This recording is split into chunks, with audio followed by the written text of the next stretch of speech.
So maybe you just want to tell me a little bit like how you moved from the receptionist role all the way to the assistant service manager role. And I'm just wondering if you could tell me a little bit about that journey, what it looked like. Yeah, so when I finished my schooling, this was kind of my first big girl job, was Hmm. receptionist at a car dealership. I was super excited. Um, I had kind of heard that that's your first foot in the door at a car dealership, and I know there's a lot of different things that you can do with that experience. Um, so I don't know, within 8 months, I believe it was, I transitioned into the service department to Wow. cover off somebody's maternity leave. And after that year was well, during that year, I didn't know anything about service at all. I was completely green. I knew nothing. And there were a lot of times during that first year in service that I thought I'm completely not cut out for this. Like, what am I doing? I can't wait for this contract to be over. But then near the end, I kind of started to get good at it and I started to like it. And it really helped having like good leadership, good management in the store, because they really believed in me. They really pushed me up and they pushed me to do things that were outside of my comfort zone. And then when the person came back for the maternity leave that I was covering, I actually moved into the warranty administrator position because I had gained a lot of service knowledge in that year. Wow. And then I did that for a few years. And then I went back to being the internal service advisor. And then from that point, I did a little stint as the detail shop manager. And then it was assistant service manager. And that's kind of where I am today. That is so cool. It's sometimes they say it's better to be lucky than nothing at all. Like it's so cool that you were there and open to that opportunity. And I think it does sound like having a strong leadership team that encourage you to step outside your comfort zone and go into the service department. I think that's cool and that's very rare. Like that you're really Yeah. fortunate to have such a good leadership team. How else would you Yeah. describe them? Like what is it about their leadership style aside from like looking for those opportunities, being open-minded and pushing people to be their best? What other traits do you really appreciate about your leadership team that makes them so great? Well, I've had two general managers in my time here. I've been here for 8 years, and they were complete polar opposites. So it's very interesting to kind of see how I flourished under different leadership styles. But my first general manager, she kind of led with empathy and she was very kind, very caring, very sweet. But at the same time, she sort of mentored me and took me under her wing. And she would tell me personal stories about how she was just like me and she didn't think that she could move all the way up, and she did. So she was the one who really pushed me and wanted more for me than what I was. And it was the first person in my life who ever really did that for me. So I was very thankful. And then moving forward to now, I have a general manager who is all business all the time. He's a little hard on me sometimes, but I would say in a good way, because he pushes me out of my comfort zone a lot. And although it doesn't feel good in the moment, it's really strengthened me as a person. And it's really helped me grow as a leader. And that's exactly what I needed when he moved me into this position, as the assistant service manager. But yeah, I think pushing out of my comfort zone, which is something I wouldn't do naturally, it's really helped me grow for sure. You're really just touching on something that I think is so fascinating. Like, I almost wish we could look under a magnifying glass because you literally got to compare the leadership style of having a female leader versus a male leader and the Yeah. polar opposites. And it sounds like there was some really great things in both of their styles, even though they were polar opposites. What are Yeah. your thoughts on that? Like, do you believe that there's a bit of a difference in how women kind of go through the automotive space. I know we've kind of changed the phrase here. Instead of saying it's a male dominant space, we like to say it's a predominantly male space. And it's because a lot of women are coming in and starting to shake it up like you are. And so I'm curious, how do you feel about that in your experience and what you're seeing for women? Well, truly, I feel like men and women lead differently. That's just the simple and honest truth. I'm as an assistant service manager, my service manager is male. We are partners in what we do here.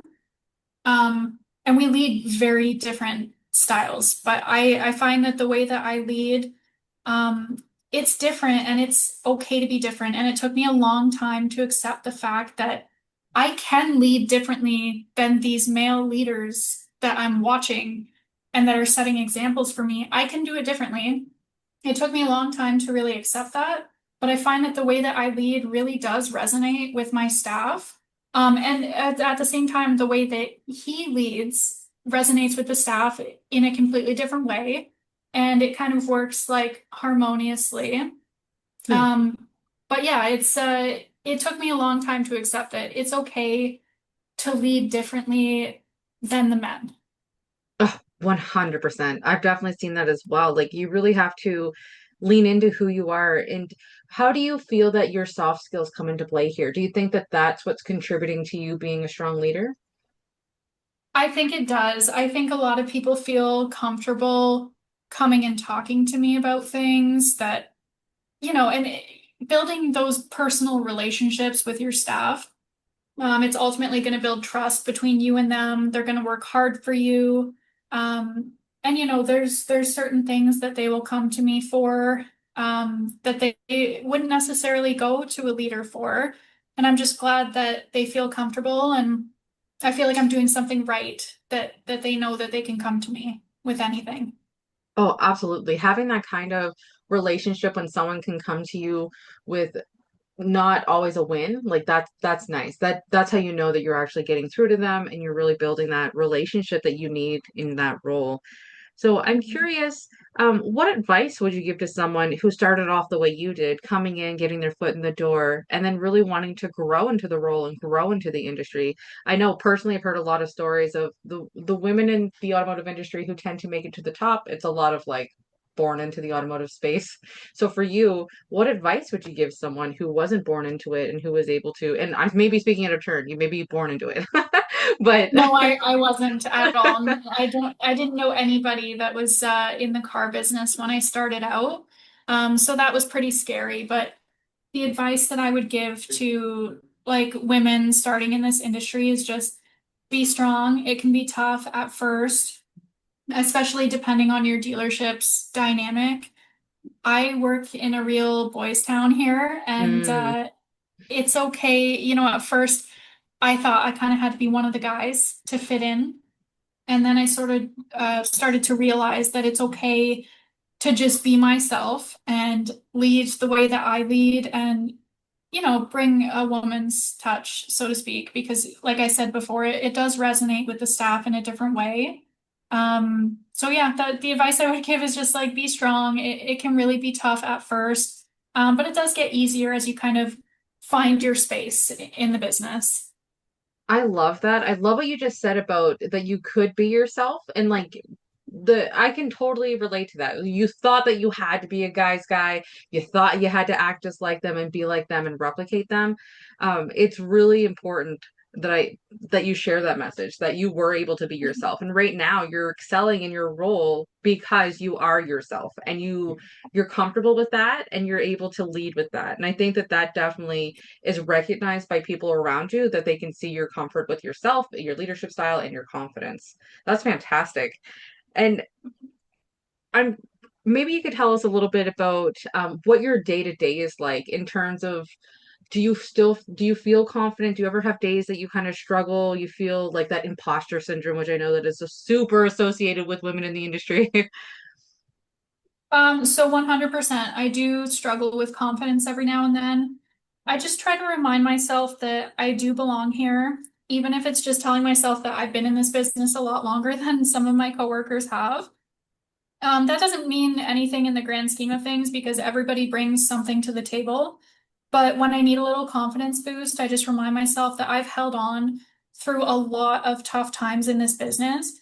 And it also helps having a general manager that just continues to push me. And I know he wouldn't push me if he didn't believe in me. Yeah, I love that. Having good leadership is so important. It goes all the way down. And so you are in a pretty tough spot. Like I know, like technicians for sure are predominantly male, and I know like that's a whole other side of the business altogether, and I'm involved in a lot of conversations in that space right now. So I'm very interested to hear your perspective. How how do you go about earning respect and building relationships with your technicians? So this is something that really scared me when I went into service leadership, is because I have a shop full of seasoned technicians that have been around at this store for a very long time. So I feel like there's a lot of give and take there. If I want things done a certain way, I found that it's best to just start out by meeting them halfway and starting with small compromises. I feel Hmm. like baby steps are just best in a shop full of long-standing technicians. I don't try to boil the ocean with them. They respect me for not coming in and making major changes right out of the gate. But at the same time, I feel like I have been at the store for 8 years now, and they have also seen me progress. So they've built up a respect for me as well, that I do have the knowledge. I am constantly learning how to be a better leader, and I feel like they do have respect for me. It might have been tough at first, but like I said, baby steps are best when it comes to technicians, I find. Yeah, absolutely. I think that's true in any industry. This is a conversation I have almost every day. So you have we call it bending the willow. So you need to slowly introduce the idea, get a little bit of buy-in, and then, like you said, not boiling the ocean. Yeah, I think that I'm not envious of the challenges you've had, but I think you've really proven yourself by growing and doing the work, and there's something that to say about that for sure. And I'm really curious, where do you see yourself in 5 years? And what kind of impact are you wanting to kind of make on the industry or even your dealership? Honestly, in 5 years, I feel like I'll probably be doing the same thing. It might not be assistant service manager, but it might look like another role, leading a team, ideally in service, or helping other leaders lead their service teams. I do want to make an impact on other women by showing them that, hey, we can do this too. So Hmm. that's kind of where I see this going for me. Absolutely. I was going to ask you about that. For the next generation of women coming up in the automotive industry, actually, the recruitment piece, helping women to recognize all of the opportunities that are within automotive. I had an interview just an hour ago with a young lady who is looking for her next opportunity, and I was talking to her about a marketing position for me, but I'm like, this is the introduction into the automotive space. And there's just so much opportunity that comes from that, just from being in the space and understanding the world. So that, that we all live in and how nuanced it seems to be. So, do you ever have those kinds of conversations? Are you involved in any kind of events or things that go on in terms of building that culture and the next steps for women in the industry?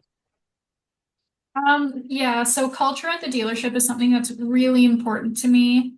I think we need to do more than just work when we're at work. Yep. Essentially, we're building relationships that not only are with customers, but are with each other. Teamwork is really important to running a business. So if you don't have teamwork, you don't have anything. So it's Absolutely. it's impossible to have good teamwork with your team without having a good culture. Um, to make a culture something women feel welcomed in, it just comes down to having like a diverse group of employees, I would say. And this business is a place where men and women should feel equally welcomed.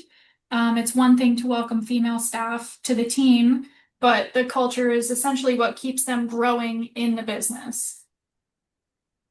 That's so true. And I just interviewed Devin from Subaru of Niagara, and they were best workplace back-to-back award winnings from the Automotive News Canada.